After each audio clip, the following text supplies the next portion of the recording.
Hello and welcome back to Rage Gaming and a pretty special video. Today we're back to talk more Borderlands 4, which hey, I've actually been able to play a little early. As part of that preview though, I'm only allowed to show you very specific parts of the gameplay and very limited on the amount I can even show here. So today I want to talk to you about the concept of the character that I've played the most. Rafa the Exo Soldier. So I want to break down the concept of this guy, the three main playstyles, and all the details that we have publicly available now. But as a special aspect of it, I'll be able to show you at least brief bits of gameplay of those three main styles from my own gameplay, just following their requirements. So let's get started.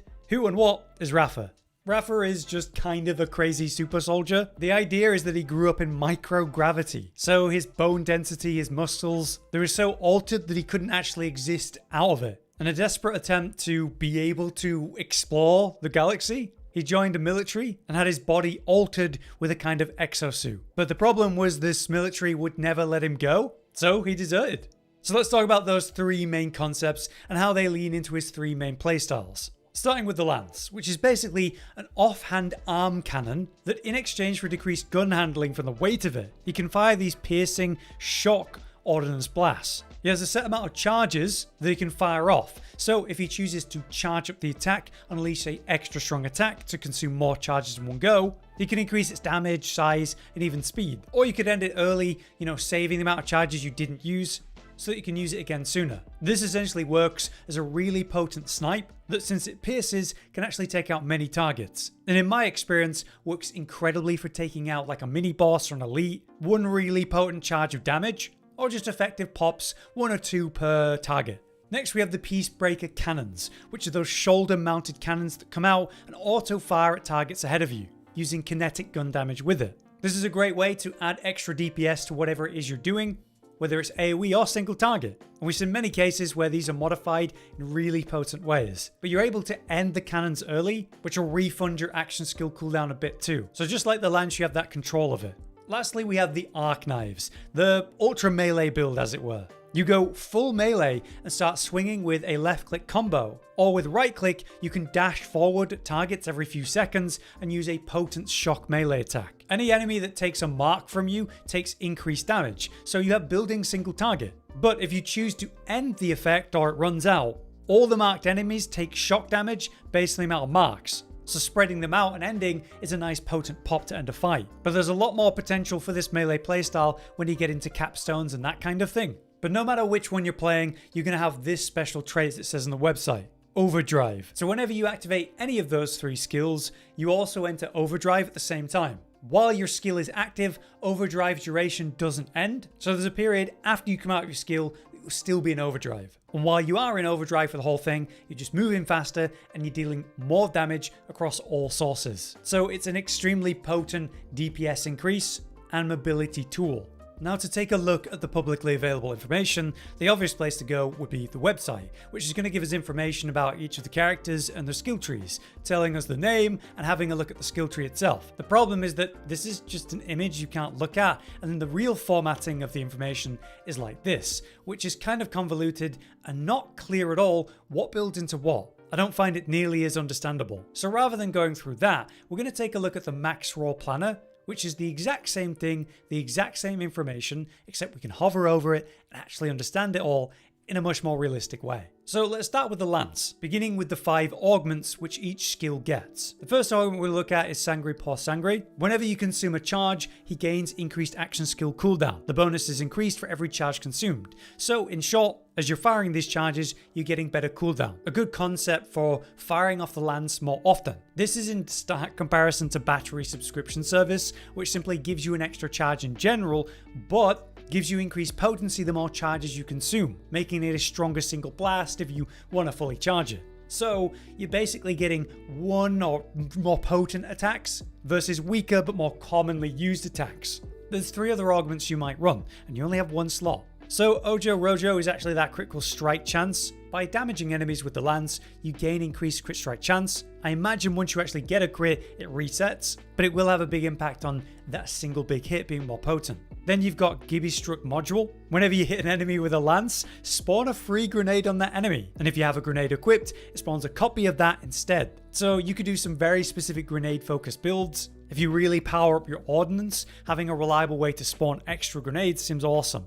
Finally, we have Engorged Bore. The lance gains increased projectile size, speed, and number of chains. So if you're trying to do a nice piercing AoE clear, this is going to be the version for you for sure, but maybe less potent than your other options for single target. Outside of that, we have our 3 capstones, which basically change the very function of the lance. So let's look at Project Raiju. The lance's weapon is replaced with a close-range shocking taser burst. Pressing and holding causes Rafa to deal shock damage all around him. Hold it for longer, the greater damage dealt. So you turn it into an AoE around yourself. Then there's Project Basilisk. Now it turns into a corrosive blob, leaving a hazard that splits into several projectiles, splitting further the more it consumes. So a really potent kill effect on the lance, again more of an AoE focus.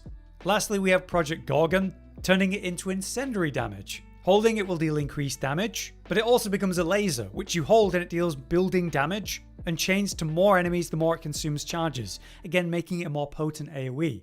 Otherwise, a quick look over of the passives has us looking at reload speed and regenerating ammo, as well as increased fire rate. So higher fire rate combined with reload speed could be something really strong. With this passive, every time you reload your gun you get increased action skill cooldown rate, so being able to dump those mags and reload faster means you're actually bringing back the lance more.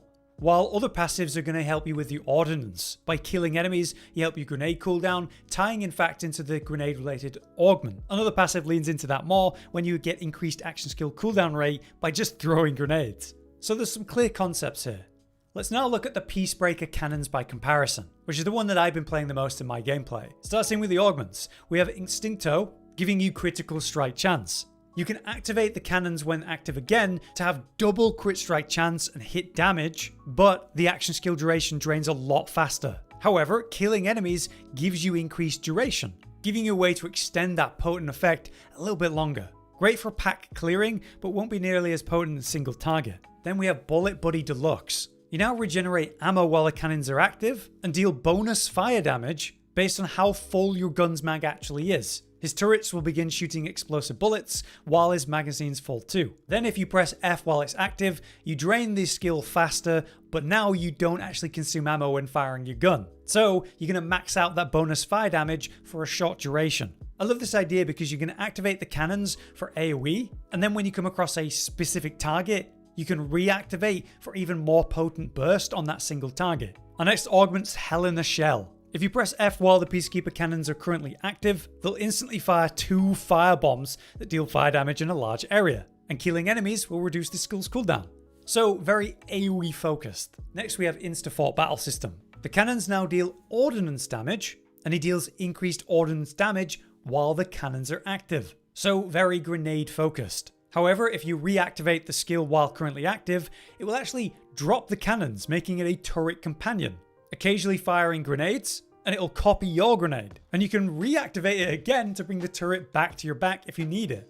So very grenade focused or Ordinance focused, and you become a bit of a one-man army by setting up areas where you have turrets down. Next is Unmissable Missiles though. Pressing F while the cannons are active has them fire a volley of homing rockets, spreading out from any targets or dumping into a single target, which should be very burst potential. Lots to consider there, but then we have the 3 capstones which change the skill. So double auto shot basically turns them into shotguns, so you'd want to play up and close with your cannon shotguns on your shoulders. This also means your turret will gain a chance to ricochet off targets, and crits will always ricochet. So an up close and personal build that could also lean into the turret concept. Then we have Beam Team. It changes one cannon into a shock beam and the other into a corrosive beam, really good for the element concept. And whenever you apply a status effect of any kind, you actually get increased damage. So a status based build with the beams sounds very potent. Lastly, we have Volatile Hollow Points. The weapons are simply replaced with rockets that now deal AoE. Great for that passive clear concept. There's tons of great passives here, which is just straight gun damage, increased fire rate, generating more shield while you're in overdrive, kill skills where you restore shield on kill, or dealing more damage while your shields are up, doubling the bonus when you're at full shield. So some extremely potent stuff there. We're going to talk about that in my suggested opening build section. But next up we have the arc knives to talk about, the melee focused build. Let's look at the augments. Altered Cabron. Whenever Rafa kills an enemy while Arc Knives are active, restore a portion of his max health. Whenever he gains health, deal corrosive damage with all attacks and gain movement speed. So, by killing, you get faster and you deal more burst corrosive. This is against Dead Man Walking, where Arc Knives simply doesn't end when the duration of the skill runs out, only ending when you go down or you end the skill intentionally. But when you are holding it beyond the skill's use, you start to lose health, but when you kill enemies, you gain overshield. So as long as you're killing, this is an infinite melee build concept here. Next we have Thundercutter. Arc Knives attacks deal shock melee splash damage, and he also deals increased splash damage. So for the AoE focused version of the build. Then we have Parting Gift. Whenever Rafa activates his dash attack, he leaves behind a grenade. And of course it replicates the grenade you currently have equipped. Enemies affected by grenades also become marked, and whenever Rafa applies a mark to an enemy, you just get a bonus one. So double the marks, reaching cap very quick, spreading those out, and then say ending the effect will pop all of them in one go. So you could do like an insta-kill on many targets at once with something like this. Lastly, we have Acid Drop. Arc Knives dash attack is replaced by Caustic Leap. Pressing mouse 2 causes Rafa to leap forward instead of dashing, and leaves Caustic Hazard wherever he lands. Also, whenever a mark is removed, it explodes in a corrosive nova. So this gives you completely new movement options and leaves AoE on the ground. Another setup and pop concept. Lastly, we have the Capstones. First up, Hurricane Special. This is the one everyone's been excited about in the trailers. Activating Blade Fury causes Rafa to spin his blades, creating a singularity that draws in all marked enemies, dealing continuous shock damage. And whenever this attack kills, you get increased action skill cooldown rate. So spread marks from any targets, deactivate the effect popping marks, pulling enemies in, and dealing a load of shock damage. The more this kills, the faster you get back into melee mode. So a great finisher.